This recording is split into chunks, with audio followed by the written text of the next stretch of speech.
গার্মেন্টসে চাকরি পাবেন কি করে? চাকরি পাবেন কি করে? এখন ভাবুন তো, আজ থেকে 15-20 বছর বা 25 বছর আগে গার্মেন্টসের চাকরি নিয়ে কেউ টেনশন করে নাই। গার্মেন্টসের দরজায় আসায় দাঁড়াইলেই চাকরি হয়ে গেছে হেল্পার থেকে অপারেটর থেকে সুপারভাইজার, তারপর ইনচার্জ, ম্যানেজার, এখন তারা জিএম, প্রোডাকশন জিএম হয়ে গেছে। এ ধরনের আছে অনেকের সার্টিফিকেট আপনি ওইভাবে পাবেন না, কিন্তু আপনাদেরকে গিয়ে স্যার বলতে হবে, এরকমও কিছু কিছু গার্মেন্টস আছে।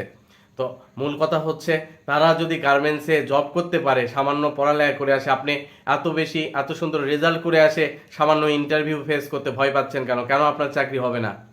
এখানে সেকশনে বিশেষ করে আপনারা চেষ্টা করবেন প্রথমে 1 number swing, production, finishing, cutting, এই সেকশনগুলোতে চাকরি করার, তাহলে আপনার চাকরি হবে। এখন যে সেকশনের জন্য আপনি অ্যাপ্লাই করবেন সেই সেকশন সম্পর্কে কিছু এক্সপিরিয়েন্স নিয়ে যাবেন। অবশ্যই ইন্টারভিউ গিয়ে বলবেন না যে আমি ফ্রেশ, এর আগে কখনো চাকরি করি নাই। অবশ্যই একটু মিথ্যা হলেও বলবেন চাকরির ক্ষেত্রে যে না, আমি এর আগে এরকম একটা গার্মেন্টসে করেছি, আমি এই কাজগুলো করেছি, বর্তমানে আমি এই কাজগুলো খুব ভালো পারবো। এখানে ইন্টারভিউ কি আপনার পরখ করবে আগে, আপনার কথাবার্তার উপরে তারা বুঝে ফেলবে যে আপনি এখানে চাকরি করতে পারবেন কিনা, আপনার স্মার্টনেস। হ্যাঁ, গার্মেন্টসের চাকরির জন্য আপনাকে বিভিন্ন জায়গায় কল দিতে হবে না, আপনি 3টা ফ্যাক্টরিতে পরপর বিসমিল্লাহ বলে যান, ইনশাল্লাহ আপনার চাকরি হয়ে যাবে। স্মার্টলি কথা বলবেন। স্মার্টলি কথা বলতে আমি বুঝাতে চাচ্ছি যে আপনাকে কোশ্চেন করা হলো যে আপনার নাম, কোথা থেকে আসছেন, এগুলো বলার পর যে আপনি কি পারেন, আপনি যদি চাকরি করেন, মেন কথা হচ্ছে আপনি কোন পজিশনে চাকরি করতে চান। গার্মেন্টসের চাকরির বেতন বেশি, এখন অনেক মানুষজন চাকরির জন্য অ্যাপ্লাই করছে, এর মধ্যে আপনার চাকরি হয়ে যাবে। গার্মেন্টসে এক সময় সাধারণত স্কুল পাস, কলেজ পাশের লোকজন ছিল অতীতে, তারাই কিছু কিছু মানুষগুলো তারাই এখন গার্মেন্টসের বড় বড় পজিশন নিয়ে আছে। তো এখন তারা যদি জব করতে পারে, আপনারা কেন পারবেন না? আমি এরকমও দেখেছি, এসএসসিতে জিপিএ 5, ইন্টারমিডিয়েটে জিপিএ 5, আবার মাস্টার্স কমপ্লিট, এরাও সাধারণ চাকরির জন্য আমাদেরকে সিভি দিচ্ছেন। আমি পরবর্তীতে তাদের সিভিগুলো আপনাদেরকে দেখাবো। আপনারা আমার চ্যানেলটি সাবস্ক্রাইব করে রাখেন, আমি সব কিছু প্র্যাকটিক্যালি আপনাদের দেখাবো। ইন্টারভিউ কিভাবে নিচ্ছি আমরা, সেই সম্পর্কে আমি একটি ভিডিও নিজে করব, সেটাও আপনারা পাবেন পার্ট বাই পার্ট। তো এখন চাকরি করার যাদের ইচ্ছা, আসলেই চাকরি মানে এমন একটা, গার্মেন্টসের চাকরি আপনাকে জানতে হবে আগে গার্মেন্টসের চাকরি কি। এখানে এখানে কি করতে হবে আপনাকে, এখানে কোয়ালিটির যারা চাকরি করবেন তাদেরকে মাথায় রাখতে হবে 8 ঘন্টা, 10 ঘন্টা, 12 ঘন্টা দাঁড়াই থাকতে হবে। ফিনিশিং এর চাকরিগুলো দাঁড়ানো, ফিনিশিং এর সব চাকরি, ফিনিশিং এর যা আছে সব দাঁড়ানোর জব, এগুলো আপনাকে মাথায় রাখতে হবে। এনার্জি আছে কিনা এভাবে চিন্তা আপনার করতে হবে। কেন থাকবেন এটাও চিন্তা করবেন। আমাদের ডিফেন্সে যারা জব করে, বিশেষ করে আর্মি,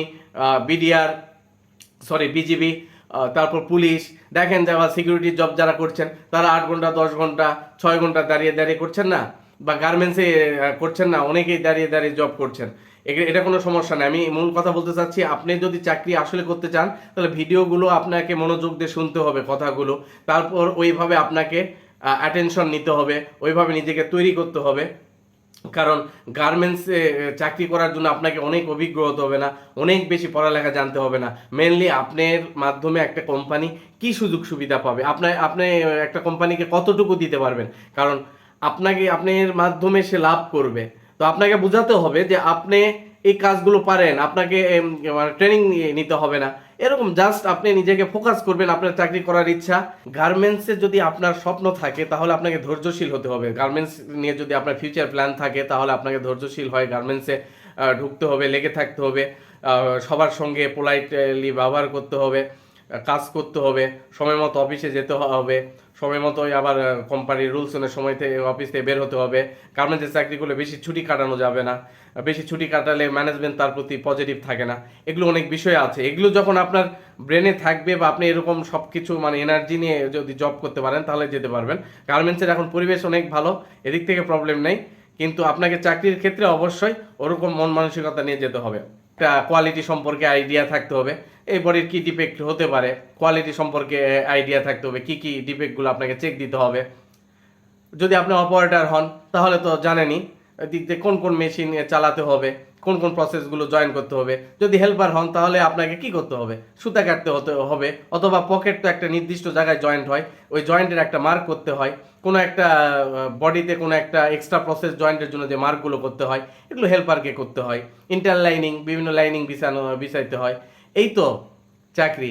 কাটিংয়ে কি, কাটিংয়ে ফেব্রিকের বিষয় থাকে, ফেব্রিক আগায় দেওয়া, কাটিং যারা কাটে মেশিন দিয়ে কাটার ম্যানকে হেল্প করা, স্টিকার ম্যান যারা স্টিকার ম্যানের চাকরিটা অভিজ্ঞতাটা একবারে পারবে না, স্টিকার মেরে দেওয়া, এখানেও কোয়ালিটি আছে, কাটিং কোয়ালিটি যে রেসপন্সিবিলিটি এগুলো কোয়ালিটি চেক দিতে হয়। তো ফিনিশিং কি, ফিনিশিংয়ে গার্মেন্টসের finishing section, garments finishing section কি, সুইংয়ের কাজের পর আয়রন হয়, তো আয়রন মানেরও একটি জব, এটারও আপনার অভিজ্ঞতা লাগবে।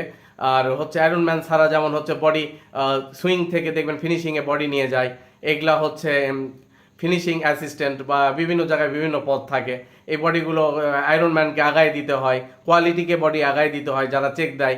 আবার হচ্ছে হ্যান্ড ট্যাগ লাগাতে হয়, প্রাইস ট্যাগ, যেখানে প্রাইস থাকে প্রাইস ট্যাগগুলো এইভাবে পিস্তল আছে পিস্তলের মতো করে লাগিয়ে দিতে হয়, গার্মেন্টসগুলো পলি করতে হয়, কার্টুন করতে হয়, এই তো চাকরি গার্মেন্টসে। এখানে লাখ লাখ শ্রমিক কাজ করে। তো এই চাকরির জন্য আপনাকে এত এত ইন্টারভিউয়ের জন্য ভয় পাবেন কেন? আমার কথা, কেন আপনি চাকরির জন্য ভয় পাবেন বা ঘরে বসে আছেন কেনই বা বেকার আছেন? আপনার যদি গার্মেন্টসে চাকরি করার ইচ্ছাই থাকে, আপনি কেন এখনো বেকার থাকবেন, বেকার আছেন? গার্মেন্টসের পরবর্তীতে আমি একটি ঘটনা প্র্যাকটিক্যালি দেখাবো, বিশেষ করে প্র্যাকটিক্যালি বলবো আপনাদেরকে। সেটি হচ্ছে গার্মেন্টসে চাকরি করে আপনি 30-40 হাজার টাকাও ইনকাম করতে পারবেন, সরি 30-40 হাজার টাকা ব্যাংকে জমাতে পারবেন। তার একটা আমি উদাহরণ আপনাদেরকে বলছি। আমার একজন শ্রমিক আমার অফিসে আছে, সে হচ্ছে ইনপুট নিয়ে আসে, কাটিং থেকে মাল নিয়ে আসে সুইং লাইনে দেয়, কেটে কাটিং ম্যানরা কেটে দেয়, আর ও ওই বডিগুলো কাটিং পার্টগুলো নিয়ে আসে সুইংয়ে যায়। তার ওয়াইফ জব করে, একদম সিম্পল একজন অপারেটর। দেখবেন যে কেয়ার লেভেল থাকে, দেখবেন আপনারা যারা পলো শার্ট টি শার্ট পরে থাকবেন, গেঞ্জি পরে, নিচের দিকে ইনসাইডে দেখবেন লেভেল থাকে, কেয়ার লেভেল, 2-3টার পার্ট, যার 2-3টা পার্ট মিলে সুইং করে দেয়, একদম সিম্পল অপারেটর উনি। আর ওনার ছেলেকে রিসেন্ট জয়েন করেছে, আমি তার ইন্টারভিউ নিয়েছি, যার সে ওভারলক মেশিনের 2-3টা প্রসেস পারে, যেমন শোল্ডার জয়েন্ট, স্লিপ জয়েন্ট, এরকম। তো আমাকে একদিন সেই ইনপুটম্যানটা যে হচ্ছে কাটিং পার্ট থেকে সুইং নিয়ে আসে, সে আমাকে বলছে, স্যার, মানে খুব খুশি হয়ে, স্যার এই মাসে তো আমরা প্রায় 70-75 হাজার টাকা উঠাইছি। কিভাবে? আমি, আমার ওয়াইফ, আমার ছেলে মিলে। তো খুব খুশি, 3জন মিলে একই জায়গায় থাকে। তো এখন হিসাব করে দেখেন যে একটা বাসা ভাড়া 3জন মিলে যদি নর্মালি থাকে 5,000 টাকা ধরলাম, তো ওদের থাকা খাওয়া মিলে আরো সব মিলে 15,000 টাকায় ধরলাম, তো দেখেন, বা আরো 20,000 টাকায় ধরলাম 3জন মিলে, সবকিছু মিলে খরচ। এখন 70,000 টাকার মধ্যে 20,000 যদি চলে যায়, তাহলে কি 50,000 টাকা বা 40,000 টাকা জমানো সম্ভব? তো আপনারা এরকম কিছু প্ল্যান নিয়ে যারা গার্মেন্টসে আসবেন, তারা বিদেশ তাদেরকে যেতে হবে না, তারা দেশে থেকে অনেক টাকা উপার্জন করতে পারবেন, লাখ লাখ টাকা খরচ করে বিদেশ যাওয়ার দরকার নেই। তো এই সম্পর্কে আমি পরবর্তী ভিডিও আপনাদের মাঝে আনবো। আপনারা আমার চ্যানেলটি সাবস্ক্রাইব করে রাখবেন, ভালো লাগলে লাইক দিবেন, কোনো কোশ্চিন থাকলে কমেন্টস করবেন, ইনশাল্লাহ ভালো কিছু পাবেন, বেকার থাকতে হবে না। আমার কথাগুলো মনোযোগ দিয়ে শুনলে বেকার থাকতে হবে না। যাদের গার্মেন্টসে চাকরি করার ইচ্ছে নেই, সেই বিষয়েও টিপস পাবেন। গার্মেন্টসের চাকরি ছাড়া আমি নিজেই এখন আস্তে গার্মেন্টসের চাকরি ছেড়ে দিচ্ছি, কারণ আমার বিজনেস আছে, ওই সাইডে আমাকে এখন সময় দিতে হবে। তো গার্মেন্টসের চাকরি ছাড়া অনেক কিছু করা সম্ভব, সেগুলো আমি বলি। আমার চ্যানেলটা সাবস্ক্রাইব করে রাখুন, ইনশাল্লাহ ভালো কিছু বুঝবেন।